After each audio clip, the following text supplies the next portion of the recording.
Salut les amis, c'est Panda, j'espère que vous allez bien, je suis super content de vous retrouver aujourd'hui pour une nouvelle vidéo. Et oui, parce que cette semaine, à la base, on devait refaire un aquarium, sauf que vous l'avez sûrement vu dans le titre et même peut-être sur la miniature, c'est pas du tout ce qu'on va faire parce qu'il s'est passé quelque chose de magnifique dans l'Aqua Cave. Une fois de plus, j'ai eu des petits bébés qui sont arrivés, laissez-moi vous conter cette histoire.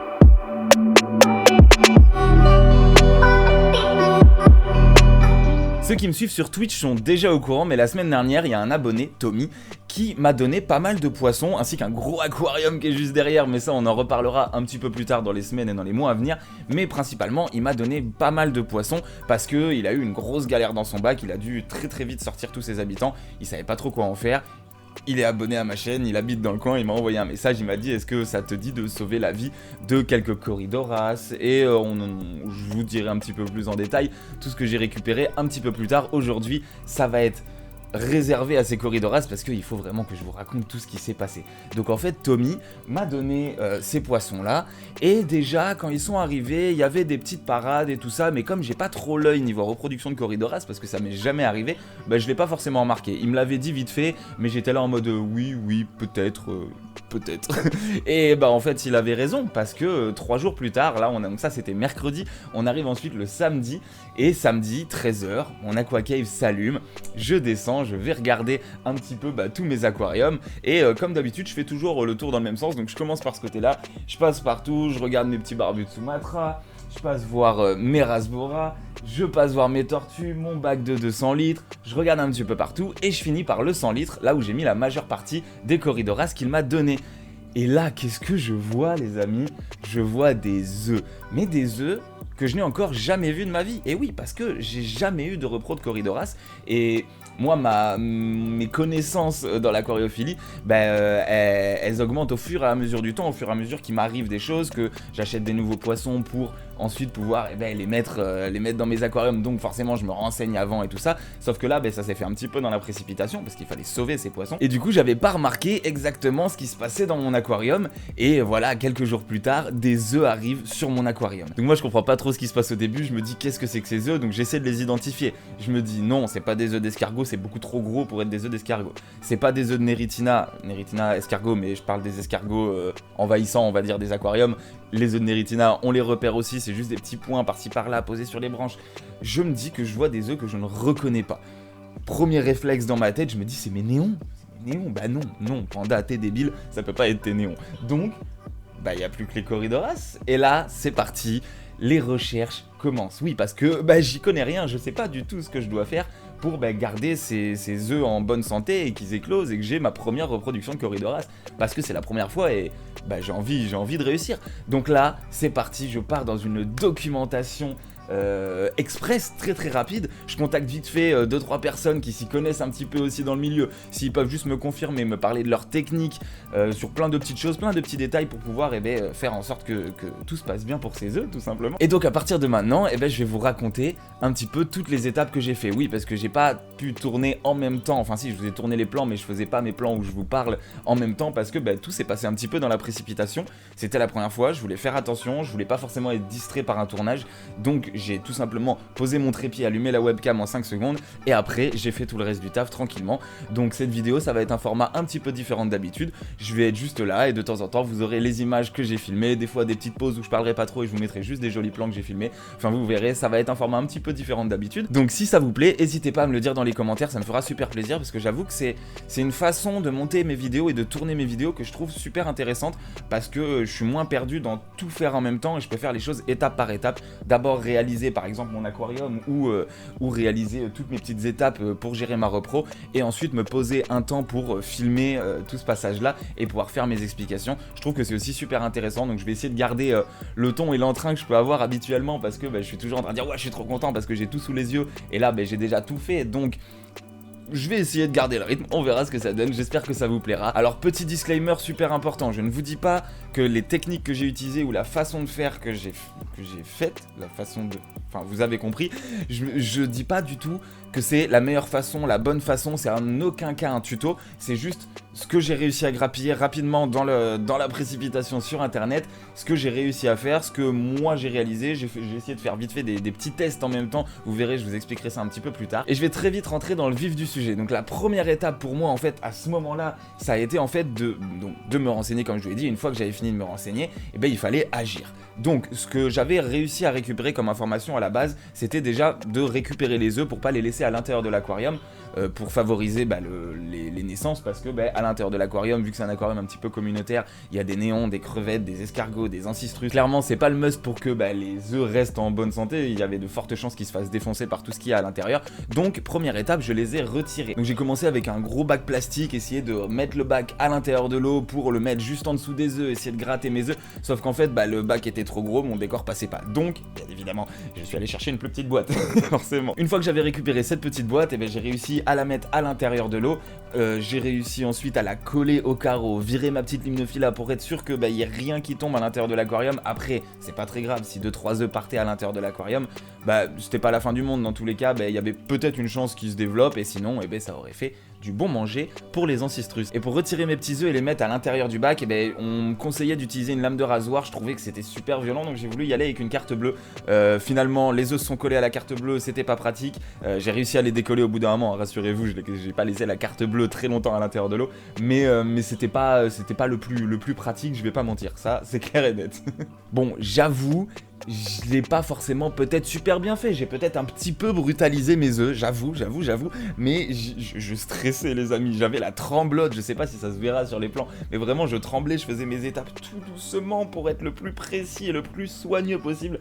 C'était super compliqué, c'était la première fois que je découvrais, mais j'ai réussi. À partir de ce moment-là, j'ai réussi à récupérer mes œufs. Une fois que j'avais récupéré donc tous mes petits œufs, qu'ils étaient dans la boîte à l'intérieur de l'eau, j'ai bien fait gaffe surtout à les sortir les moins possible de l'eau, qui restent le plus longtemps à l'intérieur, qui prennent pas trop l'air. Ensuite ce que j'ai fait, c'est que j'ai rajouté une petite pompe à air, en fait tout simplement parce que j'avais vu ça sur internet, que ça permettait quand même pas mal d'oxygéner l'eau et que c'était super bon pour les œufs.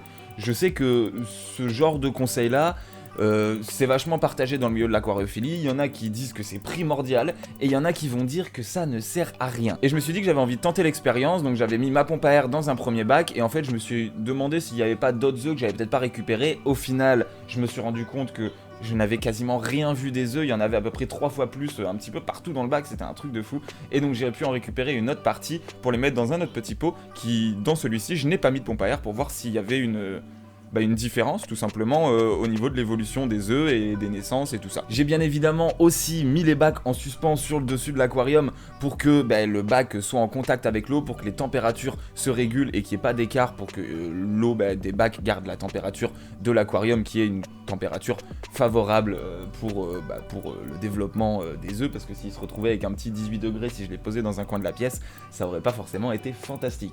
Ce que j'ai fait aussi, c'est que assez régulièrement, j'ai dû le faire peut-être 3 fois par jour, je retirais la moitié de l'eau de chaque bac que je remettais dans l'aquarium, parce que on sait jamais que je récupérais des petits œufs sans faire exprès en prenant de l'eau, ou des petites naissances que je n'aurais pas vues, j'en sais rien, je les remettais dans le bac, comme ça me permettait de donner une chance supplémentaire à ce que j'aurais pu récupérer sans trop m'en rendre compte. Donc à chaque fois je vidais la moitié du bac, je la re-remplissais avec l'eau de l'aquarium, comme ça gardait les paramètres à l'intérieur de mes petits bacs complètement stables, et j'avais pas d'écart de quoi que ce soit qui pouvait altérer la croissance de nos petits Corydoras. Donc à partir de ce moment-là, j'avais plus grand chose à faire, il fallait juste que j'attende, que je surveille mes œufs.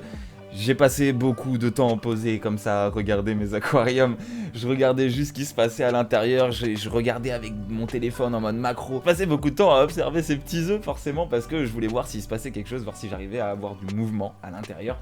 Et j'ai pas vu grand chose, au final c'était assez statique, il se passait pas grand chose, c'était juste des œufs. Et donc après ça, 2 jours plus tard, 13h, la cave s'allume, je viens voir comment vont mes œufs, et là les amis, c'est le drame. Là il y a beaucoup moins de sourires parce que c'est le drame.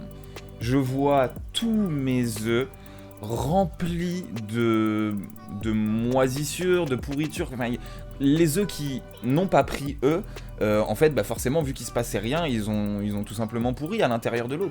Logique, tellement logique que je l'avais lu sur internet au moment où je m'étais renseigné, et là je me suis dit Ben oui, c'est vrai, c'est normal, mais on m'avait dit de les retirer, j'ai pas retiré les œufs, quelle bêtise, j'étais tellement dans mon euphorie, dans tout ce qui se passait, que j'ai pas retiré mes œufs qui eux n'étaient pas fécondés. Et là je me dis, bah ça y est, c'est la fin, pas de vidéo YouTube, je vais pas montrer ça.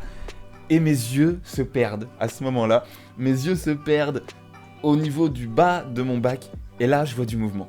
Et là, je vois du mouvement, les amis. Et je vois des petits corridoras, mais des bébés qui font 1 millimètre. Ils étaient trop choux, se balader dans tous les sens. Et là, j'en observe au moins une bonne dizaine. Enfin, au début, j'en observe 6-7. Puis à force de calibrer mes yeux pour voir en mode macro, j'ai commencé à en voir à peu près une dizaine.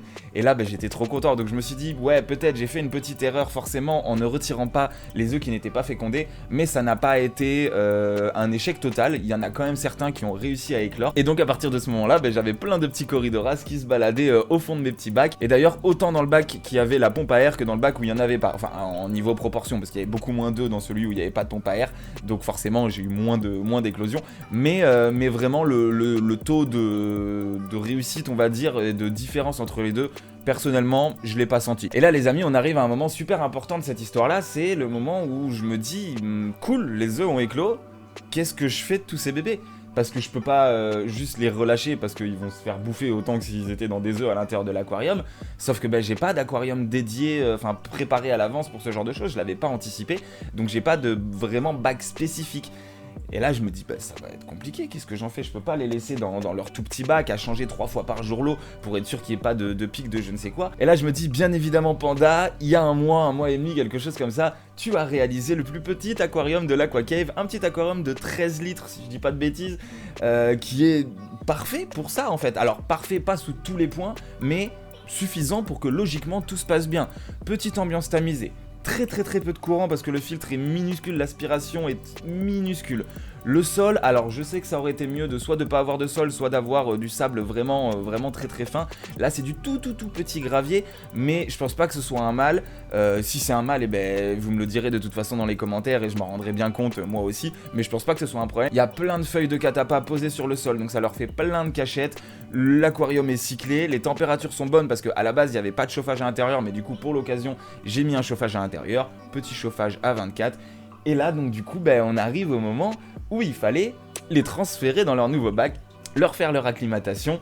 Et sauf que cette étape-là, j'avais pas envie de la faire tout seul les amis, j'avais envie de la partager avec vous. Alors, pas avec vous directement ici sur YouTube, mais au final oui, parce que vous allez avoir les images. Mais j'ai offert un petit cadeau à mes premiers viewers sur Twitch, parce qu'on était une vingtaine je crois à ce moment-là, et je voulais leur faire partager l'acclimatation. Donc en fait toute l'étape de l'acclimatation, c'est eux qui l'ont vu en direct sur Twitch. Mais rassurez-vous, vous sur YouTube, j'ai gardé les images, donc vous allez avoir le petit overlay de Twitch, le moment, voilà, vous allez voir un petit peu du coup à quoi ça ressemble. Ça peut même peut-être vous donner envie de venir nous voir. Donc voilà, je le répète très rapidement, je fais ma petite pub Twitch, je stream minimum 3 fois par semaine les amis, à 19h jusqu'à on ne sait jamais quelle heure, le lundi, mercredi et vendredi.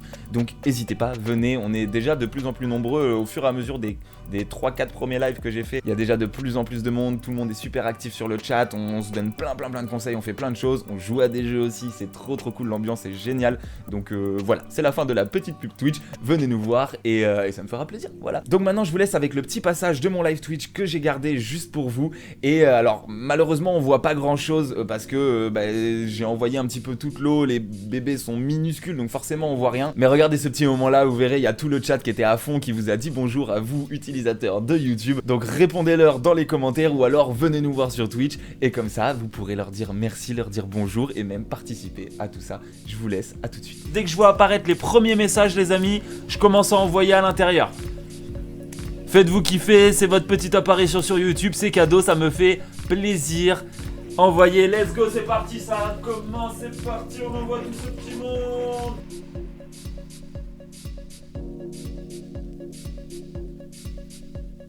Et voilà, les bébés Corridoras sont arrivés à l'intérieur de l'aquarium. Je suis trop content, vraiment ça m'a trop fait kiffer ce moment-là. En plus, le partage en direct, c'était génial. Maintenant, je vais pas vous mentir, je ne les vois plus. Ça fait une journée à peu près qu'ils sont dans cet aquarium au moment où je tourne cette vidéo, et ben les amis, je les vois plus. Alors, je pense pas qu'il soit passé un drame ou quoi que ce soit, c'est que tout simplement, en fait, c'est un aquarium qui est très sombre, la luminosité est très faible, en plus il y a des plantes flottantes, et en plus de ça, il y a toutes les feuilles de catapa au fond, donc je pense que tous mes petits se sont planqués dessous en train d'être au calme. Donc, je nourris très tranquillement, j'essaie de faire des bouillies, de trucs, de machin, j'ai pas de vrais conseils à vous donner là-dessus, j'avoue.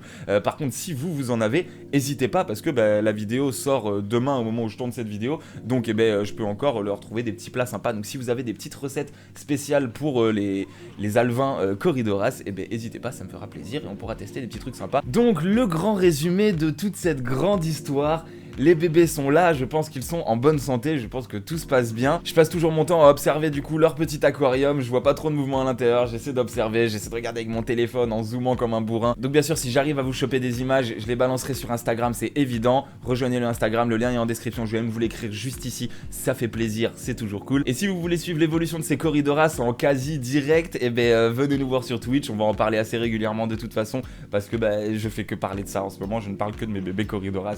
Donc voilà, venez faire un tour et ça nous fera plaisir. Et là les amis, c'est censé être la fin de l'histoire, on n'a plus qu'à observer nos poissons, les laisser grandir, les nourrir et l'avenir nous dira la suite.